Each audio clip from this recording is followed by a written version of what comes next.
and get started. Well, thanks a lot, Megan. I appreciate the introduction and the information you provided. I did want to mention one thing to the audience today. I happen to be in the middle of a huge thunder and lightning storm going on, so there is a likelihood that I might actually lose power and lose my connection. So if I do, I apologize, and hopefully I won't be talking to the air for a while before realizing this. But I'm sure that if we do lose, we'll try and come back together, if not now, maybe later on down the line. And if I do hear a lot of thunder in the background, I apologize for that.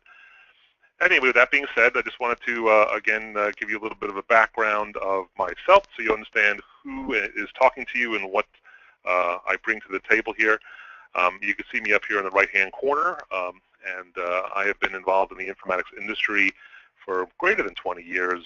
I have expertise in a variety of different laboratory informatics types of systems, such as lab information systems, electronic lab notebooks, and the like.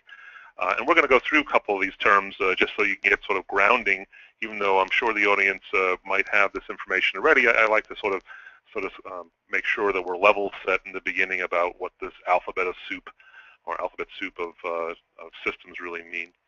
I've also worked in and sold systems and marketed systems and implemented systems in a variety of different industries, including the pharmas, biotechs, chem, petrochem, so on and so forth. I have extensive knowledge of laboratory processes and workflows. I've been all over the world to different types of laboratories and seen quite a lot of differences as well as all the commonalities there.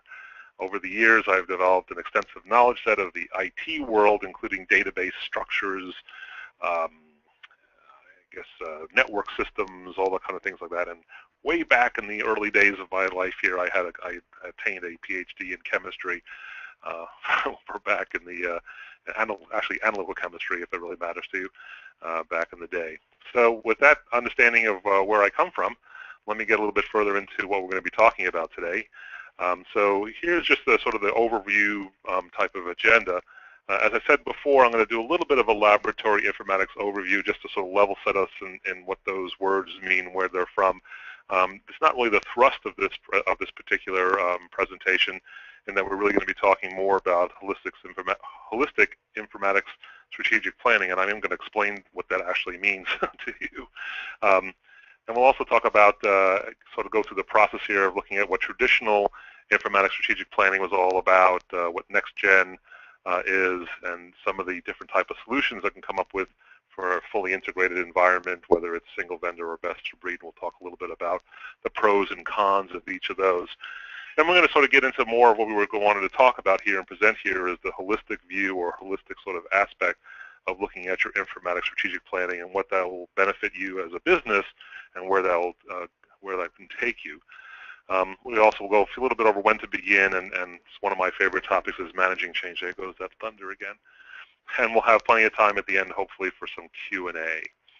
So that being said, let's sort of go in to this presentation. So why do we actually pursue laboratory informatics and put them in place and take the time, effort, and the like to actually do this? It's primarily to do and improve your laboratory productivity and efficiency. Now, this is sort of a measure in a quality assurance and quality control type of environment when you talk about efficiency, throughput, things like that.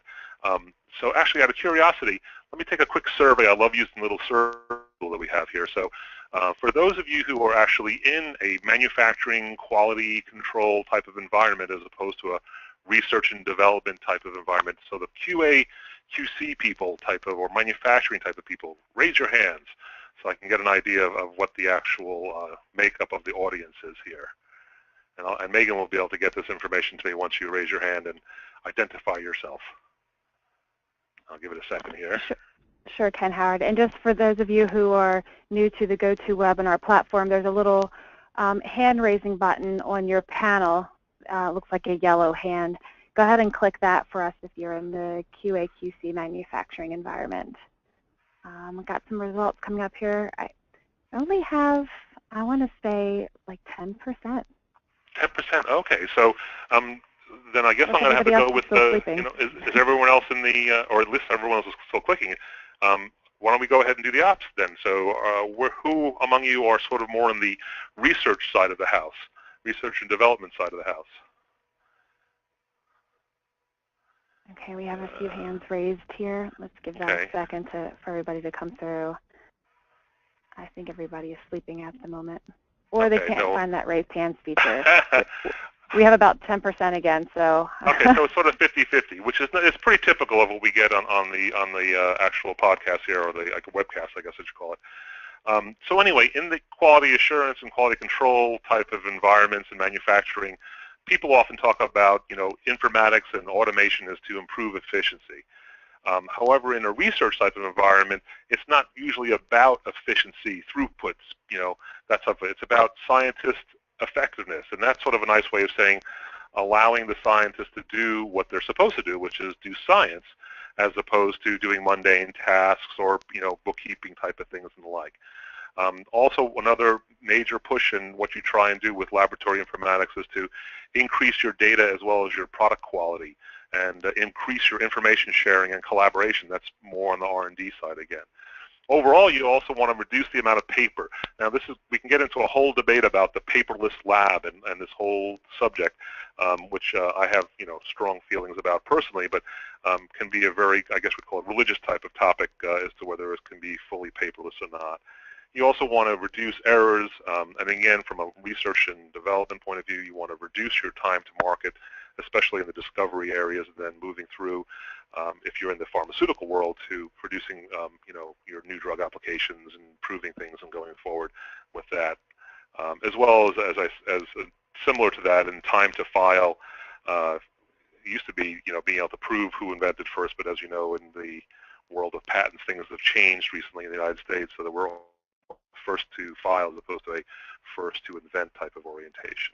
And also, if you are in a regulated environment, a regulated type of industry, laboratory informatics type of systems will help you tremendously to satisfy regulatory requirements and show compliance.